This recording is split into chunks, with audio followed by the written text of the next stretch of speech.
விடும். அப்ப நம்முடைய ஹதீஸிலே வருகிறது, எல்லா ஹதீஸ் கிரந்தங்களும் 5 விதமான நடைமுறையை, ஆதாபை, ஒழுக்கத்தை நாயகம் ஸல்லல்லாஹு அலைஹி வஸல்லம் அவர்கள் சொல்லி தந்தார்கள். பள்ளியாசக்குள்ள காலையில சுபுஹ் ஏதாவது ஒரு நேரத்துக்கு வரும்போது முதல்ல சொல்லி கொடுத்தாங்க, பாப்பா அது போற இடம் பெரிய இடம், அல்லாஹுவை சந்திக்க போகிறாய், நீ ஏதோ விளையாட்டுத்தனமான சின்ன புள்ள காரியத்துக்கு அங்க போல, உன்னை படைத்த, உன் அப்பனை படைத்த, இந்த உலகத்தையே படைத்த அந்த பிரம்மாண்டமான அந்த ரப்பினுடைய வாசலிலே போய் நிற்க போகிறாய். அப்ப உள்ள நுழையும் போது முதல்ல பிஸ்மில்லாஹ் அப்படின்னு சொல்லிக்கங்க.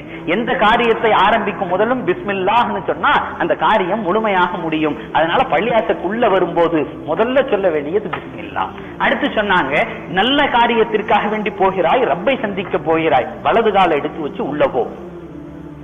இதுக்கெல்லாம் ஏதாவது காசு கொடுக்கணுமாங்க? டாலர் கணக்குல ஒன்னும் செய்ய போறது இல்ல, டாலர் கணக்கு ஒன்னும் செய்ய போறது இல்ல. சும்மா நம்ம பாட்டுக்கு வர்றதோட அப்படி ஸ்டைலா கொஞ்சம் சாஞ்சி வர்றதோட இந்த காலத்துக்கு வச்சு வர போறோம், அவ்வளவுதானே.